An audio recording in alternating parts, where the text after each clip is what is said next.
இல்லை சார். ஏன்னா ஒரு சினிமா விளையாடுனா எப்போதுமே ஹீரோயின் தான் பக்கத்தில் இருப்பாங்க. நீங்கள் ஹீரோயின் அங்கே உட்கார வச்சுட்டு ஒய்ஃப் பக்கத்தே உட்காருங்க. இது வந்து எந்த வகையில் நியாயம்? அவங்க வந்து எப்போதும் சேர்ந்து ஹீரோயின் கூட தான் வருவாங்க, அவங்க கூட தான் போஸ்ட் கொடுப்பாங்க, உட்காந்துருப்பாங்க. இப்படி இருக்கீங்களா? அதை பற்றி சொல்லுங்கள் சார். அப்படிலாம் இல்லை சார். என்னன்னா ஹீரோயின் வந்து கண்டிப்பாக படத்தில் நம்ம கூட ஃபுல்லாக இருக்க தான் போகிறாங்க. நம்ம இது வந்து ஒரு அச்சீவ்மெண்ட் சார். இந்த டீசர் வந்து நம்ம பார்க்குறோன்னா இது ஒரு பெரிய அச்சீவ்மெண்ட். இது வந்து சாரிங்க இல்லை சார் வந்து இப்போ தான் அதை யோசிச்சு ஏதாவது ஒன்று பண்ணணும்னு பண்ணுறாரு. என்னென்னா இந்த அச்சீவ்மெண்ட்டை வந்து ஒய்ஃபோட நம்ம ஏன்னா நம்மளோட கஷ்டத்தில் வந்து அவங்க தானே சார் இருந்திருக்காங்க. நம்ம கஷ்டப்படலாம் பார்த்துருக்காங்க. நான் எவ்வளோ புலம்பிருப்பேன், ஏதாவது அச்சீவ் பண்ணணும் எவ்வளோ புலம்பிருப்பேன், அதெல்லாம் அவங்க தான் கேட்டிருப்பாங்க. அவங்க தான் நமக்கு சப்போர்ட் பண்ணியிருப்பாங்க. கஷ்டப்படும் போது அவங்க தான் சப்போர்ட் பண்ணியிருப்பாங்க. ஸோ நம்ம ஒரு விஷயம் அச்சீவ் பண்ணும்போது அவங்களோட உட்காந்து பார்க்கணுன்ற ஒரு ஆசை தான் சார். மற்றபடி இருக்கணும் இல்லை. சந்தோஷமா sir. Director sir director sir யார் கூட சொல்லுங்க சார். சார் இந்த டோப் படித்த நடிகர் யார் சார்? சாரி சார் கேட்கல சார். டோப் படிச்சுட்டு வந்த நம்ம நடிகர் இப்போ முன்னாடி நடித்த நடிகர் யார்? அது ஓப்பனாக சொல்லுங்க தயவு செய்து. விட்டுலாம் சார். அது வேண்டாம் சார். ஆக்சுவலாக இவ்வளோ உழைச்சி இந்த படம் எடுத்துகிட்டு வந்திருக்கோம். இப்போ அதை நான் பேசினேன்னா அதுதான் நியூஸ் ஆகும். அதுக்கு நம்ம இவ்வளோ உழைக்கல. பட் அது வேணாம், தப்பாக எடுத்துக்காதீங்க, தவறாக எடுத்துக்காதீங்க. அதுக்கு எதனால அப்படி அதை நான் சொல்லலாம் எல்லாருக்குமே தெரியும். பட் நம்ம அதை அவாய்ட் பண்ணிடலாம் சார். இப்போ நான் கண்டிப்பாக அதுக்கு ஆன்சர் சொன்னேன்னா கண்டென்ட் வந்து அதான் சார் போகும். இதெல்லாம் நம்ம இங்கே பேசினது நல்லதான படத்துக்கு நல்ல ப்ரொமோஷன் இல்லை சார். அந்த நெகட்டிவிட்டி வேணாம் சார், நம்ம விட்டுருவோம் சார்.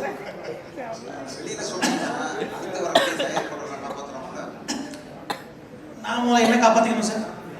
அதனால கொஞ்சம் கருணை காட்டிட்டீங்கன்னா நான் அப்படியே விட்டுருக்கேன்.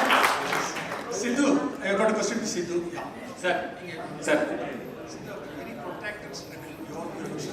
சார் சாரி சார் நீங்கள் பேச கேட்கல. மைக் கொஞ்சம் கரெக்டாக சார் இது பண்ணிக்கிறோம். ஹலோ கேட்குறதா?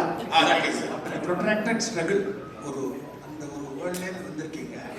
முதல் படமே ஹெவனாக அமைஞ்சிருக்கு. அந்த டார்க்னஸையும் சொல்லுங்க, பிரைட்னஸையும் சொல்லுங்க. And you got a very very rosy bright future. Wishing you.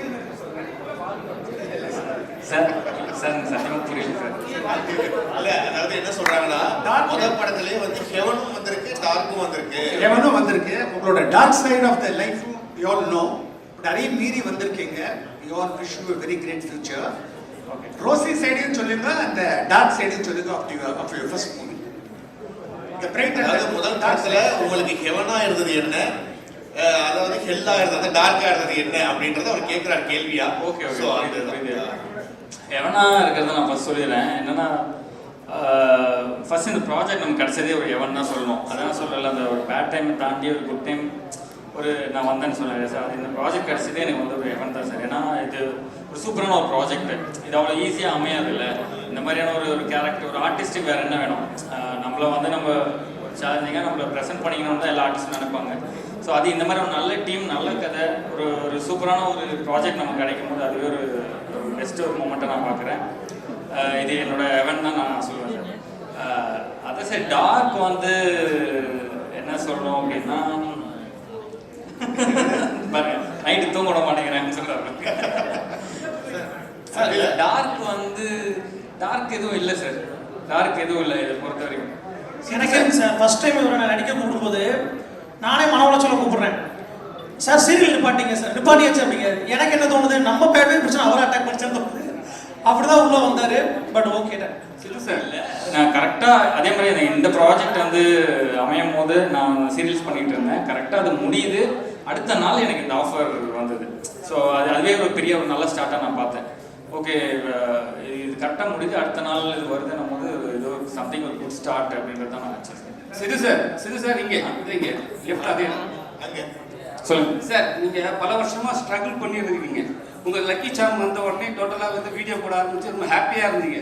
இப்போ வந்து எல்லாருக்குமே ஒரு பெரிய நடிகர்களுக்கு புதுசாக லான்ச் பண்ணும்போது பிரசாத் ராஜ் தான் பெரிய கனவாக இருக்கும். அந்த ஸ்டேஜில் போய் நின்று பேசும்போது பெரிய ஆக்டர் ஆகும்போது தான் இது மாதிரி வந்து பெரிய பெரிய ஹோட்டல் இருப்பாங்க. ஸோ நீங்கள் பெரிய ஆக்டர் ஆகிட்டீங்களா இல்லை அந்த எண்ணம் இருக்கா உங்களுக்கு?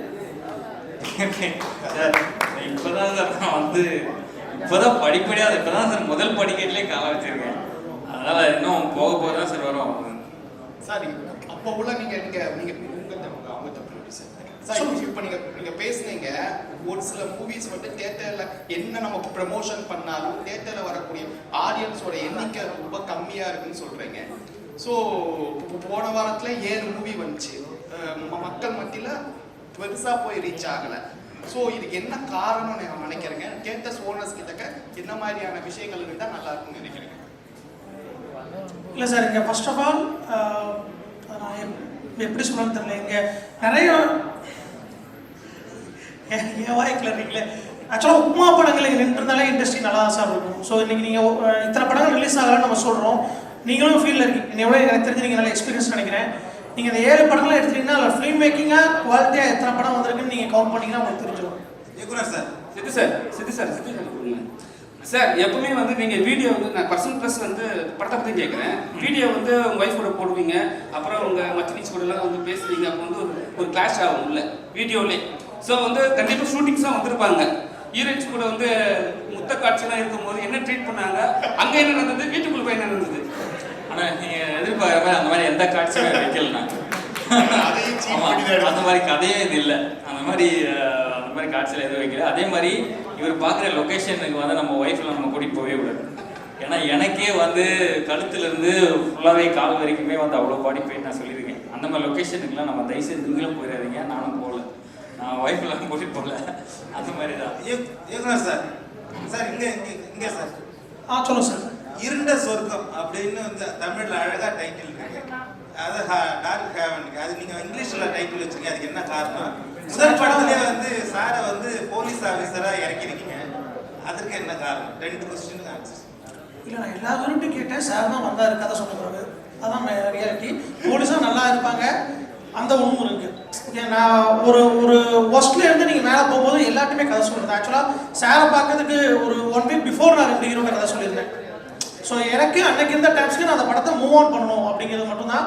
ஸோ அன்னைக்கு எனக்கு கூட இருந்து 2 பேர் தான், ஒன்று ஷரண் ப்ரோ, இன்னொரு கோபால் சார். ப்ராஜெக்ட் எப்படி எடுத்துகிட்டு போனாங்கிறது மட்டும் தான் இருந்துச்சு. ஸோ எனக்கு இப்போ டீமாகவே நாங்கள் பேசும்போது ஒரு சில கமெண்ட்ஸ் என்ன சொன்னாங்க, ஏன்னா இப்போ சித்து ப்ரோ போய் நீங்கள் பார்த்தீங்கன்னா ஃபுல் அண்ட் ஃபுல் வந்து பீரோட தான் இருப்பாங்க. ஸோ எனக்கு அவர் காப்பா செட் ஆவார் அப்படிங்கிற கான்ஃபிடன்ட் எனக்கு ரொம்ப இருந்துச்சு. இன்னொன்று, நான் ஆக்சுவலாக D3க்கும் அப்போ நான் பேசினேன். சார் வந்து ராஜாராணி பண்ணிட்டு இருந்தாங்க. அவரோட ரீக்ரியேஷன் கூட எனக்கு ரொம்ப பிடிக்கும். என் பிரதர் தான் வந்து அதை அனுப்பிச்சு பார்க்க சொன்னாப்ல. ஐ திங்க் என் ஞாபகம் கரெக்டாக தெரியும்னு நினைக்கிறேன். அது இன்னும் யூடியூப்ல இருக்கும்னு நினைக்கிறேன். அந்த வீடியோ எனக்கு அனுப்பிச்சு இவர் நல்லா பெர்ஃபார்ம் பண்ணுறாரு. அப்போ சுத்தூரில் எங்களுக்கு தெரியாது, இவர் நல்லா பெர்ஃபார்ம் பண்ணுறாரு, நீங்கள் பாருன்னு சொல்லி 2000 சம்திங் இயர் ஞாபகம் அனுப்புனாங்க. நானும் கால் பண்ணேன். ஸோ அதுக்கப்புறம் தான் நான் பிரஜன் சார்கிட்ட நான் போனேன். இன்னும் டைட்டில் என்ன அப்படின்னா, அந்த மேக்கரிங்கிறது ரொம்ப அழகான ஒன்று சார். கதை வந்து அந்த மேக்கரிங்கிற மலை கிராமத்தில் ஒவ்வொரு 7 வருஷத்துக்கு அப்புறம் வரக்கூடிய ஜூன் மாதத்தில் ஆண்கள்லாம் இறந்து போவாங்க அப்படிங்கிறது நம்பிக்கை. ஸோ அதனால அந்த டார்க் அப்படிங்கிறத நான் ஆட் பண்ணி டார்க் லெவன் வச்சுக்கலாம். சார் வணக்கம். இங்கே இந்த பாருங்க, இந்த படத்தை வந்து அடர்ந்த காடு வனப்பகுதியில் எடுக்க காரணம் என்னன்னா, மலையில் வந்து கேமராலாம் தூக்கிட்டு போகிறது கஷ்டமாக இருந்துச்சுன்னு சொல்கிறீங்க. அங்கே என்ன ஸ்பெஷல்? ஸ்பெஷல் இல்லை சார், மலை கிராமத்தில் எடுத்தால் நல்லா இருக்கும், அவ்வளோதான். வேற எங்கே போயிருந்தீங்க? ரசிகா, பிக் பாஸ்லேருந்து வந்திருக்கீங்க. பிக் பாஸ் இவ்வளோ சீசனில் நிறைய பேர் சினிமாவுக்கு வந்திருக்காங்க. நிறைய பேர் ஆனால் சினிமாவில் பெருசாக சைன் ஆகல. அந்த ரெக்கார்டை நீங்கள் வந்து புரியடிப்பீங்களா? ஏன் அந்த பிக் பாஸ்லேருந்து வர்றவங்களாம் அந்த சினிமாவில் பெரிய ஆளாக மாட்டேங்கிறாங்க, என்ன காரணம்? இது வந்து பிக் பாஸ்லேருந்து வர்றனால அப்படின்னு கிடையாது. சினிமாவோட தர்ஸ்ட் இருக்க யார் வேணாலுமே வந்து பெரிய ஆள் ஆகலாம். இதில் பிக் பாஸ் அப்படின்றது கிடையவே கிடையாது. ஸோ நான் பிக் பாஸ்லேருந்து வந்துட்டு அதனால நான் படம் பண்ண போகிறேன் அப்படின்றது ஒரு மைண்டில் நான் தாட்டாக வச்சுக்கல. அது ஒரு பிளாட்ஃபார்ம், அது ஒரு ஷோ, அது முடிஞ்சது. அதுக்கப்புறம் நம்ம லைஃப்பில் என்ன பண்ண போகிறோம் அப்படின்னு நான் யோசிச்ச போது தான் படம் பண்ணணும். ஏன்னா என்னால் முடியும்னு எனக்கு தெரியும், நல்ல ஒரு கேரக்டர் ரோல்ஸ் பண்ண முடியும் அப்படின்றது என்னோட நம்பிக்கை. ஸோ எப்போவுமே ஏதாவது ஒரு விஷயம் ஆரம்பிக்கும் போது நான் ஸ்க்ராட்ச்லேருந்து தான் ஆரம்பிப்பேன். இப்போ பிக் பாஸ் போயிட்டு வந்துட்டோம் அப்படின்லாம் கிடையாது, இதுவுமே என்னோட ஸ்க்ராட்ச்லேருந்து ஆரம்பிக்கக்கூடிய ஒரு விஷயம் தான். ஸோ ரொம்ப நம்பிக்கையோடு இந்த பிளாட்ஃபார்முக்கு வந்திருக்கேன். கண்டிப்பாக ஷைன் ஆகுவேன்னு நினைக்கிறேன் எல்லாரோட சப்போர்ட்டோட. Thank you sir. இயக்குனர் சார், அவ்வளோதான் சார். சார் இங்கே சொல்லுங்கள் சார். சார், இன்னைக்கு நம்ம சினிமாவில் ரொம்ப பல வருடங்களாக ட்ரை பண்ணிட்டு நிறைய திறமையானவர்களாக இருக்காங்க. அந்த மாதிரிப்பட்டவங்களுக்கு பல பேருக்கு வாய்ப்பு கிடைக்க மாட்டேங்குது. ஆனால் யாரோ ஒருத்தருக்கு கிடைக்கும் பொழுது அதை சரியாக பயன்படுத்திக்காம யார் நமக்கு வாய்ப்பு கொடுத்தாங்களோ அவங்களை நோக்கடிச்சுட்டு இந்த மாதிரி பண விரையெல்லாம் பண்ணிட்டு போகிறாங்க. இந்த மாதிரி உள்ளவங்களுக்கு நீங்கள் என்ன சொல்ல விரும்புறீங்க சார்? சார், ஒரு ப்ராஜெக்ட் வந்து நம்ம நம்பி தான் ஒருத்தரை கூப்பிடுறோம் சார். ஆக்சுவலாக ப்ராஜெக்ட் இல்லை, நம்ம லைஃப்லேயும் யாருக்கும் எந்த கமிட்மெண்ட்டும் நம்ம கொடுத்துட்டோம்னா அதை முடிக்கணும் சார், இல்லைன்னா கமிட்மெண்ட் கொடுக்கக்கூடாது. அதுதான் நான் நினைக்கிறது.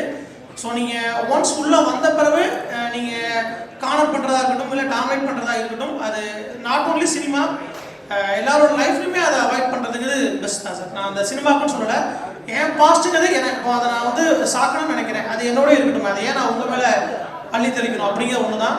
ஸோ மற்றபடி இது பெருசாக எதுவும் இல்லை சார். டேரக்டர் சார், சார் அப்படியே லெஃப்ட் சார், லெஃப்ட் இங்கே சார் ஒரு ஓகே சார். இப்போ என்னன்னா ஹீரோ வந்து பெரிய ஒரு குற்றச்சாட்டு மேலே வச்சாங்க, எனக்கு சேஃப்டியே இல்லை, மேலேருந்து கீழே வந்து உடனே நடிக்க சொன்னாங்க, ஒன்று கிளீவு கேட்டாங்கன்ட்டு. ஒருவேளை வந்து அந்த நீங்கள் எடுத்த ஹீரோ வந்து இந்த சேஃப்டி இல்லைன்னு சொல்லிட்டு தான் பயந்து ஓடிட்டாரா, இல்லை வந்து நீங்கள் நல்லாவே சேஃப்டி கொடுத்தீங்களா, அது சொல்லுங்கள். இல்லை, நான் அவன் போட்டு ஒரு பாயிண்ட்டுக்கே வருத்தப்பட்டிருக்கேன், இப்போ இதையும் சேர்த்து போட்டுருக்கீங்க. ஆக்சுவலாக அது வந்து தப்பு தான் சார், அதை நான் இல்லைன்னு சொல்லலை. பட் ஆனால் நம்ம சேஃப்டி வச்சுருந்தோம். இப்போ நான் அதுக்கும் பேரை சொன்னால் அது கான்ட்ரவர்ஸியாக தான் ஆகும். ஓகே இல்லை என்ன மேட்டர்னா, ஆனால் ஸ்டண்ட்டில் வந்து யூஸ்வலாக அதெல்லாம் நடக்கணும். அது நான் சும்மா காமெடிக்காக நான் சொன்னேன். அது சேஃப்டி இல்லைன்னுலாம் கிடையாது, சேஃப்டி வச்சுட்டு தான் அப்போ ஸ்டண்ட் டீம் எல்லாரும் வச்சு தான் பண்ணாங்க. அதாவது அது யூஸ்வலாக நடக்கிறது தான், அது தவிர்க்க முடியாது. இல்லை ஸ்டண்ட் சீக்வன்ஸில் எங்கேயாவது சின்ன சின்ன அடியெல்லாம் பண்ணுறது வாஸ்தவம் தான். அதனால சேஃப்டி இல்லைன்னுலாம் கிடையாது, அதுக்கும் அந்த இதுக்கும் சம்மந்தம் இல்லை. அது வேற மேட்டர். சூப்பர், தேங்க்யூண்ணா, thank you so much for your